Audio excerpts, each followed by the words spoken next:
Donc bonjour à tous les deux, merci beaucoup d'être là, d'être venus à Bondy pour cette rencontre autour du programme Lumineuse. Peut-être que je vais commencer simplement par vous présenter l'un et l'autre. Paul Guillaume, tu es directeur de la photographie chez Opérateur. Tu es diplômé de la FEMIS en département images en 2014. Tu es co-réal et co-scénariste sur L'Île Jaune que vous venez de voir aujourd'hui. Tu as aussi travaillé sur les Olympiades de Jacques Audiard et avec Sébastien Lefschist. Est-ce que tu peux parler un peu de ce que c'est qu'être chef opérateur ? Alors un chef opérateur ou un directeur de la photographie, c'est la personne qui est en charge de l'image d'un film. Plus techniquement, je tiens la caméra sur le plateau et je m'occupe de la lumière et des mouvements de machine. Voilà. Mais après, on peut partir de références, de tableaux, de films et se dire tiens, si le film était ça, est-ce que c'est intéressant, et c'est le métier donc, qui articule vraiment les questions techniques et le projet artistique. Donc toi, Sarah, tu as fait un master en animation à Téhéran avant de continuer tes études à la Poudrière à Valence. Tu avais déjà fait un premier court-métrage Quand le chat est là en 2011, qui est ton film de fin d'études. Et en 2014, tu réalises Beach Flags et un nouveau court-métrage aussi, À cœur perdu, en 2022. Tu as aussi fait plusieurs films de commande, de ce que j'ai vu. Tu as réalisé plusieurs vidéos TED sur des autrices comme Simone de Beauvoir, Virginia Woolf et Sylvia Plath, qui sont d'ailleurs consultables sur Vimeo. Et tu as créé la bible graphique de l'adaptation sérielle de Culotté de Pénélope Bagieux. Et tu es la réal du teaser et du pilote de la série. Je ne sais pas si tu veux en dire quelques mots. Qu'est-ce que c'est peut-être de créer une bible graphique ? Comment tu as participé à ce projet sur Culotté ? Sur le projet de Culotté ? Oui. Sur la série de Culotté, en fait, c'était plutôt au tout début, quand on a adapté la BD. Et du coup, j'ai préparé la bibliographique, ça veut dire faire dessiner tous les personnages, adapter pour une série d'animation, faire tous les turnarounds, ça veut dire les personnages de tous les côtés, et préparer un peu les décors et l'univers graphique. Tout ça, ça fait partie de bibliographique. Merci. Et du coup, donc ce premier court-métrage, Beach Flags, que tu réalises après ton diplôme à la Poudrière, il rencontre vraiment un franc succès puisqu'il est sélectionné dans plus de 100 festivals et gagne de nombreux prix. Et donc j'ai vu que tu avais fait plusieurs résidences pour ce film. C'est un film que tu as réalisé vraiment dans plein d'endroits en fait. Est-ce que tu peux parler justement de la conception du film, de où tu as été pour faire ce film et comment tu en es venu à travailler avec autant de personnes et de lieux différents ?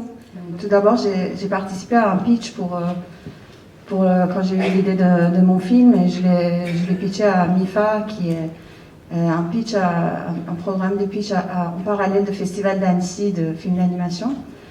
Et à ce moment-là, j'ai eu la chance d'avoir plusieurs bourses, des aides, et les aides des régions. Et même après, mon producteur a pu avoir des aides de région. Et à chaque fois qu'on a des aides de région, il faut travailler dans les régions. Et c'est pour ça que c'était vraiment une aventure. Pour chaque partie de film, on a été dans différentes résidences, différentes régions. Parce que du coup, tu as écrit en Pays de la Loire, tu as fait l'animation avec Cyclique au Château Renaud. À Valence, tu as fait la post-production, et à Paris, le bruitage et le mixage son de tout. Oui, on a même été à Chez Dieu pour la musique. Oui, un peu partout. Même pour enregistrer les voix, j'ai même fait une fois à Téhéran. Donc c'est passé un peu partout. Oui.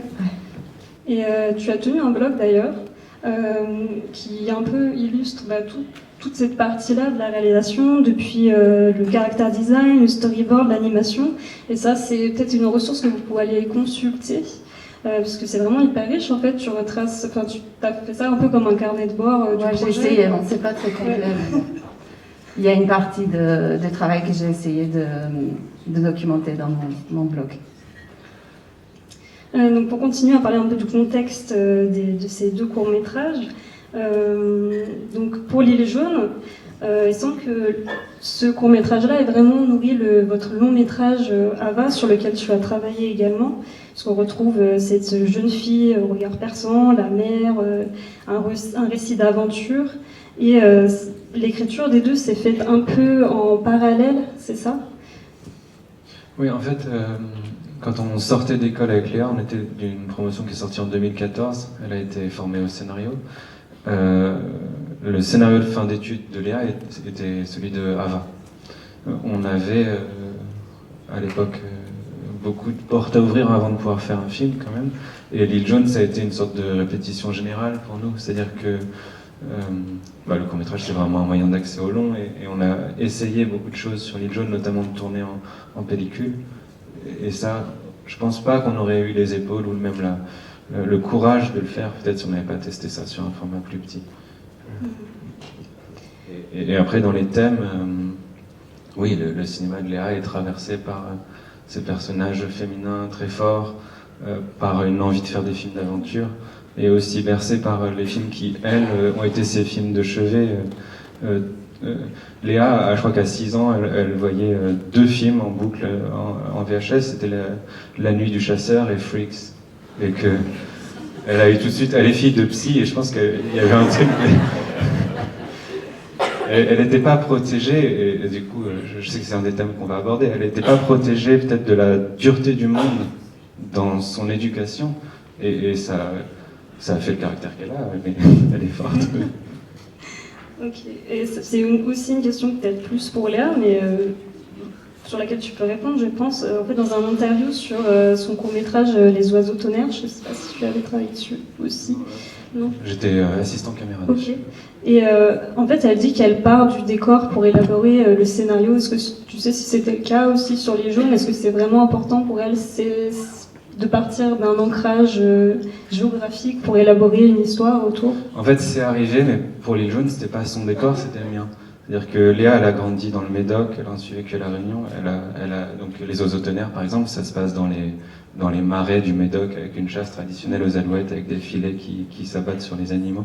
Et L'Île Jaune, en revanche, ça a été tourné en partie dans le Languedoc, pour des raisons de financement aussi, en partie en région PACA.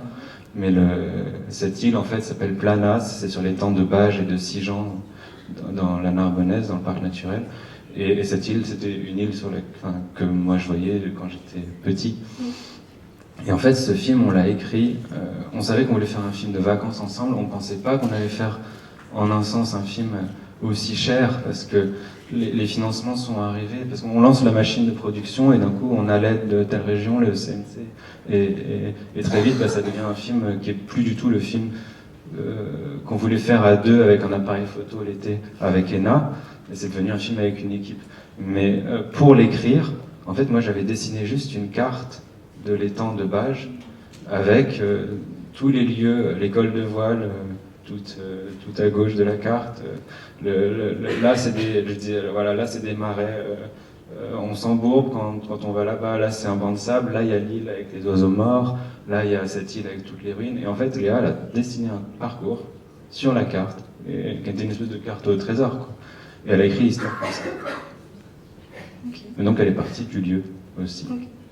Donc, pour continuer un peu sur la situation géographique, donc je me tourne vers toi, Sarah, puisque donc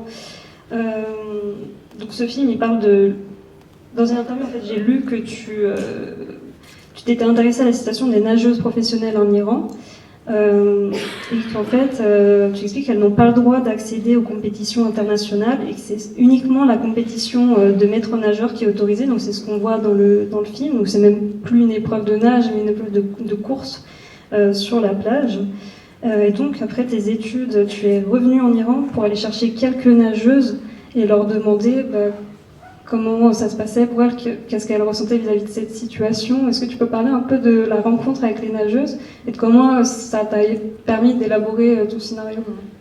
À la base, je ne connaissais pas du tout ce que c'est Beach Flags ou les jeux de sauvetage sportif. Moi, j'étais juste... quand j'étais plus jeune et quand je croisais les sportifs nageuses dans les piscines, à chaque fois, je me demandais, mais ces sportifs, après les compétitions nationales, qu'est-ce qu'elles font? Mais comment elles sont motivées, en fait? Qu'est-ce qui les motive? Et du coup, oui, je me suis dit, j'ai envie de faire un film sur ce sujet.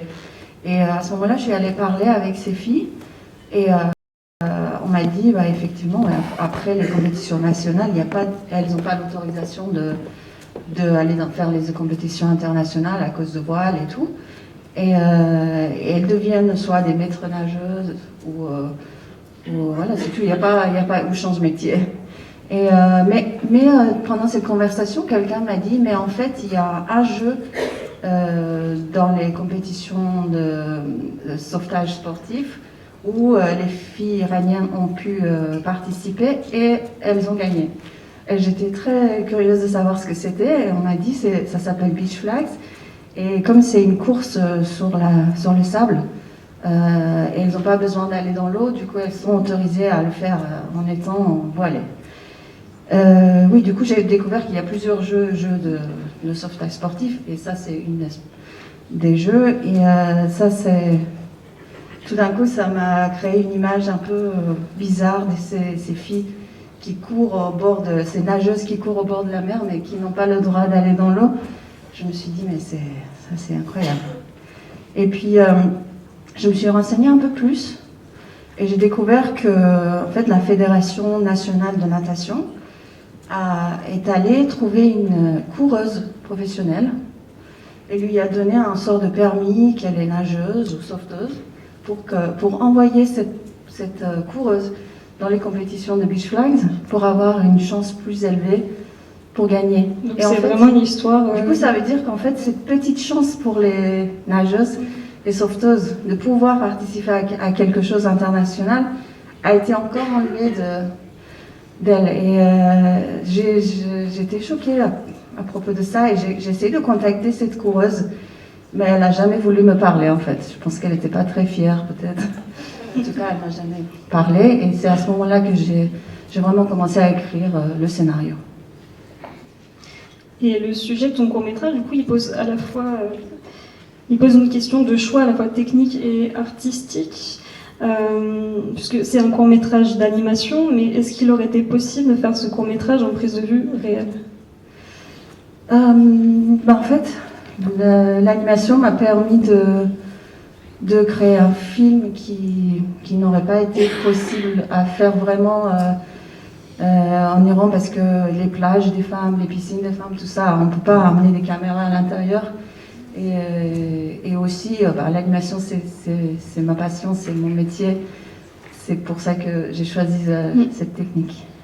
Et qu'est-ce qui te plaît justement dans l'animation ? Est-ce que peut-être ça offre un rapport différent à l'image ? Ça permet de transmettre des émotions différemment ? Je pense que l'animation permet peut-être un peu mieux de mettre en image les scènes imaginaires ou les rêves, oui, tout ça. Je pense que c'est plus adapté peut-être pour ce genre de choses. Et avec les jaunes, donc on passe à la prise de vue réelle. Et tous les deux, avec Léa, vous choisissez souvent de travailler avec de la pellicule dans vos films. Donc dans l'illusion, c'est en Super 16. Est-ce que tu peux expliquer ce choix esthétique et technique et nous dire un peu qu'est-ce que ça implique comme enjeu sur le tournage, de tourner en pellicule ? Alors c'est vrai que le changement de médium principal pour le cinéma, ça a été très brutal en fait. Ça a été dans les années 2008-2014, je crois qu'on est passé de 70% de la production en argentique à, je crois, il faudrait vérifier les chiffres, mais un truc comme 5%. Et donc quand on a décidé de faire ce film en argentique, c'était... je pense que c'est un des moments où il y avait le moins de tournage en argentique dans l'histoire, puisque depuis ça a un peu remonté. Mais je me souviens, jeune étudiant, d'avoir appelé un loueur de caméra, avoir demandé s'ils avaient encore des caméras 16, et il m'avait dit mais c'est n'importe quoi, de nos jours les caméras numériques sont très très bonnes et c'est débile de faire ça comme ça. Il avait raccroché. Et en fait, donc c'était pas évident parce qu'il fallait quand même un peu se battre, et que là ça pose la question de la rationalité de la production, c'est-à-dire que en fait souvent la discussion revient, mais qu'est-ce qui est moins cher ? Et alors, du coup, parce que quand on veut tourner en pellicule, on se retrouve à devoir argumenter que ce sera peut-être moins cher à éclairer, peut-être le jour. Mais en fait, pour produire cette image-là, c'était la façon de faire. Quand on imaginait tourner avec une image très numérique, très définie, très lisse, cette île, en fait, on n'avait plus le désir de raconter cette histoire-là. Et c'est vraiment une histoire de désir au final, c'est-à-dire que ça produit une image singulière, qui est granuleuse, qui est peu définie, qui réagit très bien au soleil aussi, qui est très facilement saturée et qui permet d'avoir beaucoup de couleurs et à la fois des peaux qui restent plutôt neutres. Ça, c'est quelque chose qui est propre un peu au médium de la pellicule. Et aussi, en fait, sur le tournage, ça change quelque chose. La petite actrice Ena, que Léa connaissait, comme tous les acteurs, le fait qu'il y ait cette matière qui défile dans la pellicule, que ça ait aussi un coût. C'est-à-dire qu'en fait, ça coûte, je sais plus, c'est 1 euro, 20 secondes, ça coûte 1 euro, quoi. Donc c'est un truc comme ça, et en fait, on est en temps limité pour la prise, on peut faire que des prises de 11 minutes maximum, il faut changer de magasin après. Ça crée une espèce de concentration et d'excitation sur le plateau où le moment est plus peut-être magique et plus fort que si juste on peut tourner indéfiniment. Et je trouve ça aussi intéressant de parler du choix du format, parce que là on est dans un format très panoramique, un format scope, et ça a un impact aussi sur comment on perçoit, comment évoluent les personnages dans le cadre, entre une grande liberté ou même parfois on sent les personnages assez contraints dans le cadre alors qu'il est très panoramique. Est-ce que tu parlais un peu de ce choix, de l'effet recherché? C'est vrai que le format large, j'ai l'impression qu'il venait de moi, parce que Léa, elle avait fait plusieurs films en 4 tiers, et que c'était, d'ailleurs, ce serait peut-être intéressant de le partager, le scénario. On voit les plans, en fait, c'est pratiquement écrit, on voit telle chose, et il y a une frontalité dans son écriture, qui est peut-être ce que vous décrivez, où on sentirait les personnages enfermés, mais on voulait quand même les inclure dans un décor qui est quand même assez impressionnant, on va dire, et ample. Et donc pour inclure un personnage dans un grand décor, il n'y a rien d'aussi bien que le format large. Oui, et sachant que c'est très horizontal aussi, cette île, elle n'a pas de relief. Donc tout se passe en long. Donc le format large s'y prêtait. Dans les 2 courts-métrages, on a des héroïnes et une mise en scène qui dit quelque chose d'un rapport au corps féminin, au genre. Dans Beach Flag, le premier dialogue qu'on entend, c'est 2 nageuses l'une dit il ne sert à rien ton record, on ne peut pas se montrer en maillot de bain, nous sommes les plus malchanceuses. Et on a cette scène où Vida voit en cauchemar son équipe et elle-même se faire noyer par des mannequins qui ressemblent à des hommes, donc peut-être dans une sorte de personnification du patriarcat. Et je pense qu'il est assez difficile de parler de ce film sans parler du hijab. Puisque dans Beach Flag est dénoncée cette injustice qui est que les femmes iraniennes du coup ont des contraintes dans leurs pratiques sportives liées à l'obligation de porter des vêtements spécifiques et de pas trop montrer leur corps dans l'espace public. Mais il faut aussi dire qu'en France, là récemment, on se trouve dans une situation aberrante. Par exemple, cette année, l'Assemblée nationale a cherché à passer une loi pour interdire le port du voile dans toutes les compétitions sportives. On a eu par exemple une association, les Jabeuses, qui sont des footballeuses, qui ont vraiment milité activement pour empêcher cette loi de passer. Voilà, dans un cas comme dans l'autre, on s'attaque à la liberté des femmes d'exister dans l'espace public, de pratiquer leur sport comme elles le veulent et s'habiller comme elles le souhaitent. Est-ce que tu souhaites rebondir sur ce sujet-là, sur ce qui se passe actuellement en Iran, en France, par rapport à ton film, par exemple, qui est sorti quand même il y a un peu plus de 8 ans? Oui, c'est un problème qui existe depuis le début de cette révolution islamique, il y a 43 ans. Les femmes, au début, elles ne savaient même pas que ça va être obligatoire. Mais 2 ans après la Révolution, on l'a rendu obligatoire et les femmes ont dû accepter. Il n'y avait pas d'autre choix parce que c'était dans la loi que les femmes doivent respecter ces tenues. Mais aujourd'hui, les choses, j'ai l'impression que sont en train de changer en fait. Notre génération, même si on était contre et on était révoltés par tout ça, mais on avait quand même un sort de respect pour l'autorité, pour un peu, on était plus dans une génération de respect pour les grandes, pour les parents, pour les profs, pour l'autorité. Mais j'ai l'impression que la génération d'aujourd'hui, c'est pas du tout comme ça. Ils vont pas accepter. J'ai l'impression qu'ils vont plus accepter ça et ils vont changer les rangs. Voilà, qu'est-ce que d'autre on a évoqué dans cette question? Non, c'était juste pour parler de la question des vêtements, mais ce qui n'est pas l'enjeu, ce n'est pas le thème le plus important oui, du film. Le sujet, l'idée, c'est plus qu'elles ont envie d'avoir le choix. Oui, tout à fait. Oui, c'est pas du tout le fait qu'elles veulent pas, elles n'ont pas envie d'avoir le voile, c'est plus avoir le choix de choisir comment s'habiller, comment se présenter. C'est ça, parce que dans d'autres sports, il subsiste encore des règlements très sexistes concernant les habits que doivent porter les joueuses. On avait vu ça récemment avec au rugby, des joueuses forcées à porter les mini-shorts. Je crois qu'il y avait justement qui s'étaient révoltées contre cette injonction. Il y a plein de joueuses aussi je sais plus si c'est dans le handball, le tennis, qui avaient réagi en fait, qui s'étaient pris même des amendes pour pas respecter ce code vestimentaire qui est dicté sans aucune concession. Il y a encore beaucoup de travail. Donc je switch à un autre sujet. Dans L'île jaune, Enna elle est jouée donc, par la jeune actrice Enna Le Tourneux, qui est assez incroyable dans ce rôle. Et donc Léa avait déjà travaillé avec elle dans Cadavre exquis, son précédent court-métrage. Comment s'est porté votre choix de retravailler avec cette actrice En fait, donc à l'origine du projet, avant la carte dont je parlais, il y avait le désir de Léa de faire tourner Enna, qu'elle avait fait tourner à 8 ans, et on avait 11 ans au moment où on s'est dit qu'on allait refaire un film avec elle. Mais c'était vraiment un désir de filmer une actrice, parce que c'était une petite incroyable, c'est-à-dire qu'elle crève l'écran, quoi. Quand on essaie, et c'est pas notre manière de la filmer, il suffisait d'allumer une caméra en face d'elle pour qu'il se passe quelque chose. Et je pense que le film est entièrement parti de ça. Donc le film a été en quelque sorte écrit pour cette jeune actrice. Ouais. Oui. Ok. Et donc elle a une palette d'émotions très très variée dans le film. Elle passe d'une timidité avec les autres filles à une véritable témérité lorsqu'elle va sur l'île de Diego. Elle est affligée par ses parents qui font la fête. Elle est excédée par Diego quand il fait chavirer le bateau. Ça témoigne vraiment de toute la complexité, parfois aussi la contradiction d'être enfant.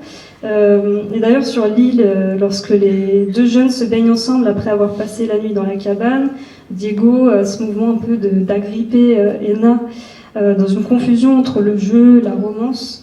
Elle réagit très vitement, elle lui dit « mais qu'est-ce que tu fous ?» Et donc, comme ça, il y a la question du consentement qui se pose et qu'Enna explique à Diego de manière très pédagogue, en fait. Pour vous, est-ce que c'était un enjeu du film de parler de ça, du consentement, dans ce cas précis avec des jeunes adolescents? En fait, je relisais là en arrivant la note d'intention qu'on avait écrite. Alors, oui, on en parle un peu, mais je pense que l'étonnement principal, c'était que c'est Léa qui écrivait ça, qu'il y avait une sensualité chez Enna, alors qu'elle est à un âge où elle n'en comprend pas encore les effets. Et que en revanche, Diego est à un âge où lui il pourrait passer à l'acte. Et que c'est cette complexité-là qui intéressait Léa. C'est-à-dire que Enna, elle sent qu'elle fait quelque chose à Diego, mais elle ne sait pas ce que c'est.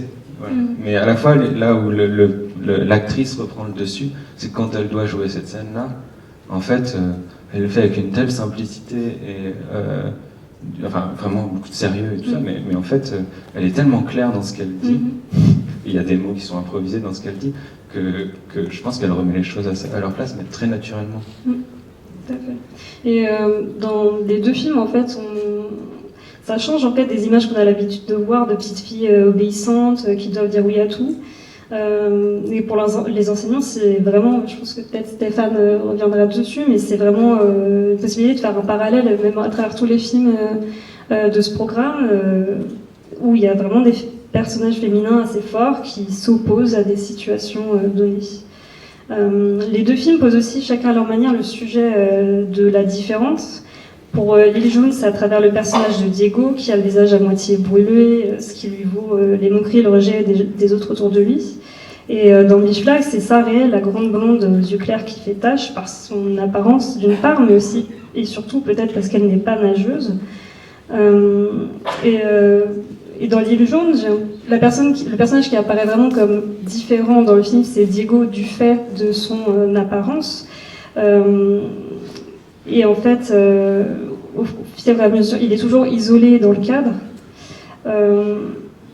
Et en fait, au fur et à mesure du film, je pense à la dernière scène, en fait, on ne voit pas les parents de Diego tout de suite, et Ena est sûre que c'est ses parents à elle qui vont venir les chercher.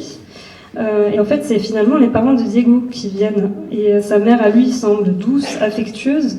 Et au final, c'est Ena qui va se sentir un peu différente, jalouse, parce que son modèle familial est beaucoup plus froid et distant. Et ses parents semblent d'ailleurs assez peu préoccupés de ce qu'elle va faire de ses journées sans eux. Et à la fin, elle finit en fait totalement isolée dans le cadre, tandis que c'est Diego qui est entouré d'une famille aimante. Est-ce que c'est quelque chose que vous vouliez transmettre aussi, cette idée que la différence, elle dépend aussi peut-être d'un point de vue? Oui, et puis en fait, surtout pourquoi est-ce qu'on découvre que Diego en fait est aimé et peut-être qu'il a une famille plus saine et plus fonctionnelle que celle de Ena dans l'histoire. Mais en fait, c'est parce qu'on a besoin aussi de faire que le personnage évolue au cours du récit. C'est même si on oublie les règles classiques de la narration aristotélicienne, ce qui reste, c'est qu'il y a un trajet entre un début et une fin, et qu'en fait, Ena, elle fait un trajet grâce à ça. Oui, c'est-à-dire qu'en fait, elle passe d'une espèce d'attitude très égoïste, en fait, à peut-être qu'à la fin, elle comprend quelque chose de plus qu'au début. Et c'était ça qui devait se passer au cours du film, en tout cas.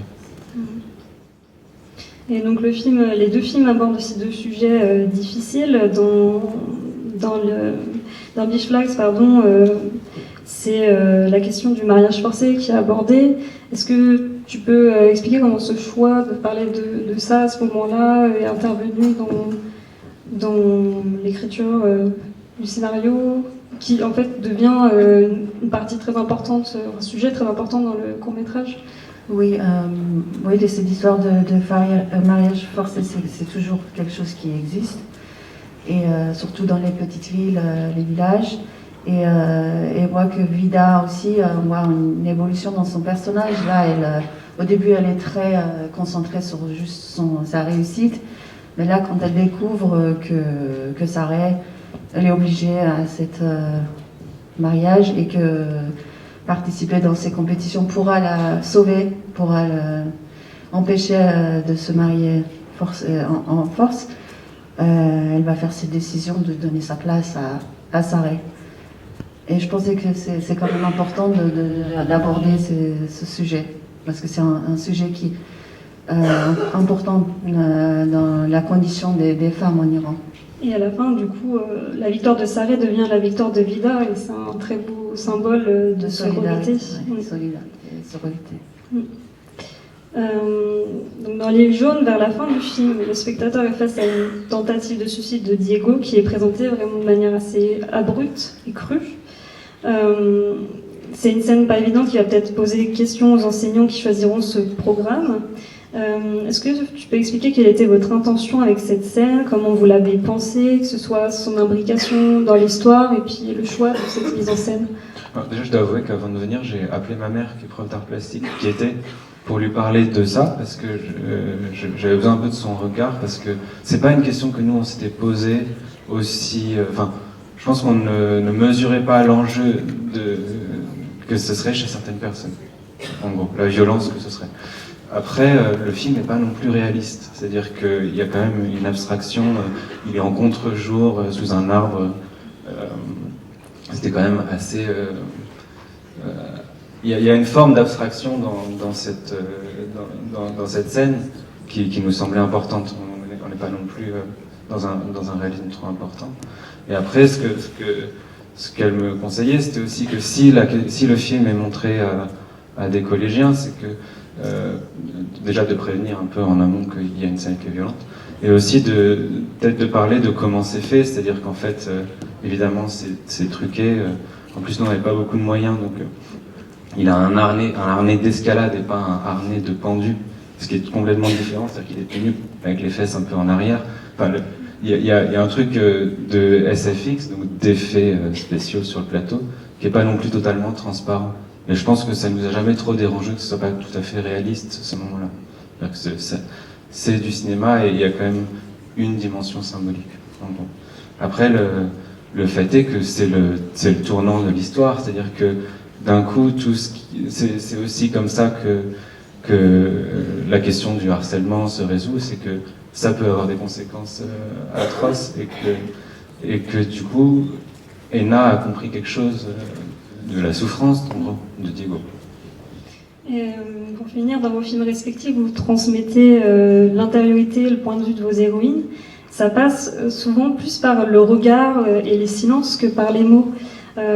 Comment vous expliquez ce choix, cette décision en termes de mise en scène? Je ne sais pas lequel de vous deux veut réagir. Moi, je pense que les mots sont oubliables, mais les actions, ils peuvent avoir, et les images pourront avoir des impacts plus forts. Et moi j'ai souvent des dialogues dans mes films, mais je préfère les limiter quand même, parce que je pense que les images et les actions pourront être plus forts. Oui, et puis c'est quand même une des spécificités du cinéma, là où c'est super, c'est qu'on peut filmer un visage et le voir en plein écran. Et donc il y a une dimension non verbale dans le cinéma qui permet de produire du sens et même de la pensée sans les mots. Merci beaucoup. Alors, est-ce qu'on a le temps de prendre quelques questions dans la salle? Oui. Bonjour. Bravo pour vos films. J'avais une question pour Paul Guillaume sur le tournage en 16 mm. C'est une vraie gageure hein, au XXIe siècle. Voilà. Comment vous avez fait, surtout sur toute la partie post-prod, est-ce qu'il y a encore des labos qui développent, des gens qui savent faire l'étalonnage? Il y a tout un pan des métiers qui a complètement changé. C'est plus du tout, en 10-20 ans, c'est plus du tout la même chose. Donc je voulais vous poser une question là-dessus. Voilà. Ouais. Alors, L'île jaune, c'est le dernier film en 16 mm développé par les laboratoires Éclair. Après, ils ont arrêté. Ils sont passés 100% numérique. Donc aujourd'hui en France, il y a 2 laboratoires qui font encore de l'argentique. Il y a 20 ans, il devait y en avoir 50. Donc ça devient quand même une niche. Après, la post-production argentique a évolué, puisqu'on n'est plus sur une chaîne 100% argentique, c'est-à-dire que le film est tourné sur de la pellicule, et ensuite il est développé puis numérisé, scanné, et donc tout l'étalonnage, par exemple, ce n'est plus le savoir-faire particulier que c'était de travailler sur ces machines que j'ai pas connues, où on réimprimait un positif à partir d'un négatif en changeant la manière dont il était exposé. On mettait plus de rouge et ça faisait un positif plus rouge. Et maintenant, il y a plus pratiquement plus de tirage pellicule.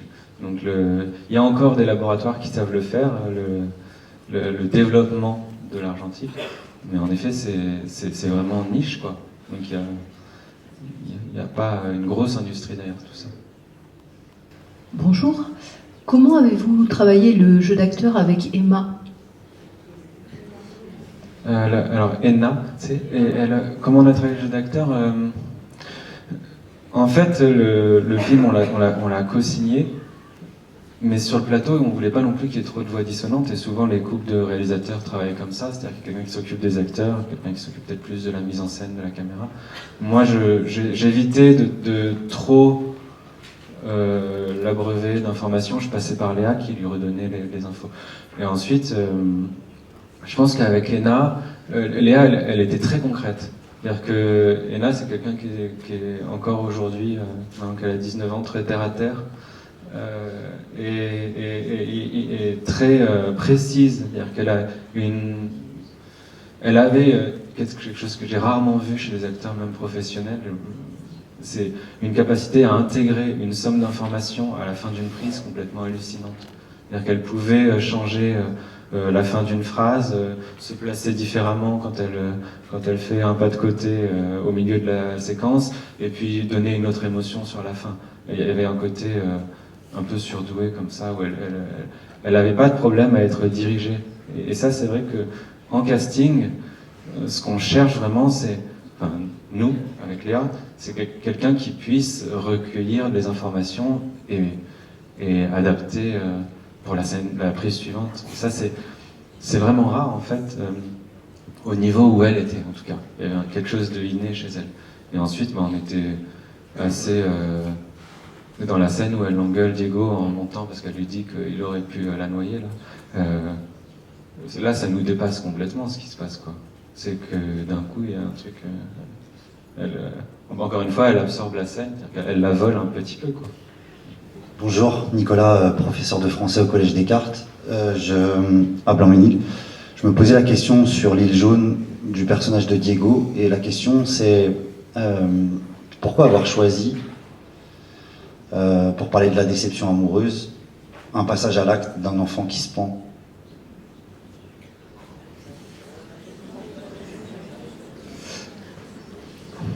En fait, je crois pas que ce soit le thème central du film. C'est-à-dire que, en fait, c'était pas vraiment un film de sujet déjà. Donc, c'est plus quelque chose un événement qui arrive dans le récit, qui est un événement grave. En fait, là, je peux répondre de deux manières. C'est méthode d'écriture, c'est-à-dire que Léa écrit de manière linéaire. C'est-à-dire qu'en fait, on n'a jamais fait, dans aucun de ses films qu'elle écrit, un pitch, et on n'a jamais su où est-ce que le film terminerait. Et donc, il n'y a pas de choix qui précède l'écriture. C'est-à-dire que les méandres de l'écriture sont arrivés là un jour. Tout en sachant que, évidemment, c'est pas que la déception amoureuse, il y a aussi le personnage de Diego, dont le visage est marqué, etc. Ouais. Voilà, il y a plein de choses qui tourmentent cet enfant, mais c'est quand même... Moi, je me pose la question, quand mes élèves vont voir ce film, en plus il s'agit d'élèves du PE2A, qui ne parlent pas le français, c'est forcément ça, ou même des Français d'ailleurs, c'est forcément cette image-là qu'ils vont retenir du film. Alors c'est drôle parce que ça, donc c'est un... Je pense que vous l'avez vu comme ça, il y a beaucoup de gens qui le voient comme ça. Il y a aussi des gens qui me disent maintenant, moi la seule chose qui me choque vraiment, c'est que son père la laisse aller toute seule à l'école de voile et qu'il ne demande rien et qu'elle soit en danger. Et je pense que on a, sans nier la violence de cette image-là, je pense qu'il y a plusieurs violences qui sont exercées à différents niveaux dans le film. Mais c'est en effet un film sur la violence. Et l'autre chose, c'est peut-être, en effet, je parlais d'où vient le cinéma de Léa. Quand même, quand je parlais de La Nuit du Chasseur, on parle d'un tueur en série qui poursuit 2 enfants. Et je me pose la question de notre notre réception aujourd'hui de la violence, des images de la violence. On voit de la violence partout à la télé, on voit des morts au JT, quoi. Et il faut pas oublier que ça reste un conte, quand même. Oui, après le film a été écrit en 2014 et il a eu sa vie. Il se trouve qu'il se retrouve là aujourd'hui. En fait, il ne faut pas oublier que, oui, le film, il suit son parcours. Il n'a pas forcément été fait spécifiquement pour le jeune public au départ, mais en tout cas, il a été sélectionné par un comité qui a réfléchi autour de ce programme de court-métrage. Donc, s'il est arrivé là aujourd'hui, c'est sur des choix éclairés d'un comité qui s'est occupé de cette programmation. Merci. Petite question pour Beach Flag. On a parlé de la question de la différenciation du nouveau personnage qui arrive pour faire la course. La question c'est, est-ce que c'est juste simplement un outil scénaristique pour créer un peu un sentiment d'injustice. Elle est très grande, elle a des grandes jambes, et puis c'est pas une nageuse. Ou est-ce que c'est pour interroger un peu plus les obstacles à la sororité, parfois dans un espace féminin? En fait, cette fille qui n'est pas une nageuse sauveteuse, elle représente la coureuse que je viens d'expliquer. Quand j'ai expliqué que la Fédération nationale de natation avait choisi une coureuse pour envoyer dans les compétitions de Beach Flags, du coup, dans mon scénario, j'ai essayé de représenter cette coureuse je l'ai remplacée par cette fille qui va être forcée pour ce mariage forcé qu'on va voir. Voilà, c'était le choix de ce personnage, ça vient de là, en fait. Et je me suis dit, c'est un bon prétexte pour aborder un sujet important pour la condition des femmes en Iran. Est-ce que ça répond à votre question? Oui, j'avais pas fait le parallèle, merci. Oui, bonjour. C'est aussi pour Beach Flag. C'était pour savoir si vous aviez pu le projeter en Iran et si vous aviez eu des retours, si vous l'aviez fait.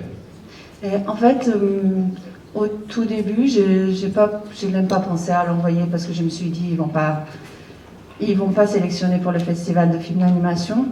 Et plus tard, 2-3 ans après que le film a circulé dans tous les festivals et qui a gagné plusieurs prix, le directeur de festival de film d'animation en Iran, il a entendu parler de ça et il m'a envoyé un mail lui-même en me demandant le film.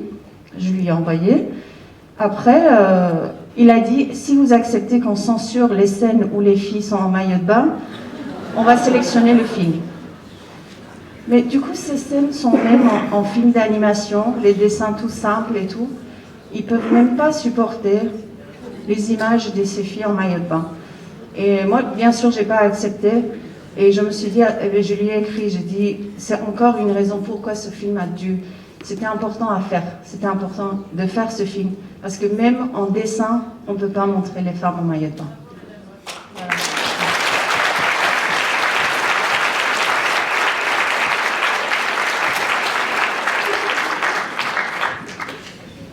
Bonjour, moi je suis plutôt géographe et du coup dans pas mal des films il y avait un rapport au littoral qui pourrait être intéressant à étudier avec les élèves et du coup notamment dans Beach Flags, est-ce que ça parle d'une région d'Iran qui est identifiée puisqu'on voit des rizières, etc.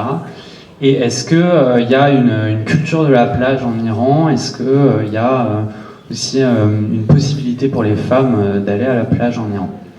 Oui, ça se passe dans le nord d'Iran. Et en fait, dans le nord, on a la mer Caspienne. C'est un grand lac. Je pense que c'est le plus grand lac dans le monde entier. Et c'est comme ma mer, en fait. Et il y a dans le sud aussi, on a la mer, le golfe Persique. Et oui, du coup, il y a les plages, mais les plages des femmes sont fermées avec les murs. Voilà, c'est comme ça qu'on peut profiter de la mer. Ils sont séparés. Bonjour. Qu'est-ce que vous aimeriez que des collégiens retiennent ou reçoivent de vos films respectifs? En fait, moi, dans mes films, ce qui est très important pour moi, c'est le côté humain, de dire qu'on est tous, même si on vient des endroits différents dans le monde, mais on est tous humains. J'aimerais bien qu'on se sent plus solidaire, en fait, qu'on se sent pas étrangère l'un avec l'autre. C'est un des sujets importants pour moi. J'essaie d'évoquer des sujets, des émotions pour montrer ça, pour montrer on ressent plus qu'on pense, en fait. On ressent plus. Sur l'île jaune, je pense que le projet de Léa, et je parle d'elle parce que c'est elle qui mène une carrière de réalisatrice, je pense que ça vient tout le temps, c'est comme elle parle de réenchantement du monde et donc de ramener une dimension enchantée aux histoires qu'on vit, quoi, et à l'imaginaire. Je pense que c'est ça son projet plus vaste. Bonjour. J'avais une question, on a beaucoup parlé de la technique pour l'île jaune. Je voulais savoir comment vous aviez procédé pour Beach Flag, si vous aviez dessiné seul entièrement ou si vous aviez posé des bases et travaillé avec d'autres dessinateurs. Un film d'animation, ça prend beaucoup de temps. Pour ce film, j'ai mis 2 ans. Et du coup, évidemment, on a besoin d'avoir une équipe. Mais moi, j'aime bien créer mon univers graphique, parce que j'aime bien le côté dessin, illustration. Du coup, je fais souvent, en fait, la plupart du temps, je fais l'univers graphique moi-même, je fais mes personnages et tout. Et après, ça dépend de mon budget, mais je demande aux autres pour venir m'aider pour faire l'animation et les autres parties de film. Voilà. Merci à tous, merci à vous deux d'avoir répondu à toutes ces questions. Merci à vous aussi d'avoir continué la discussion, c'était vraiment hyper intéressant. Et on va s'arrêter là, on va vous laisser aller manger et on se retrouve à...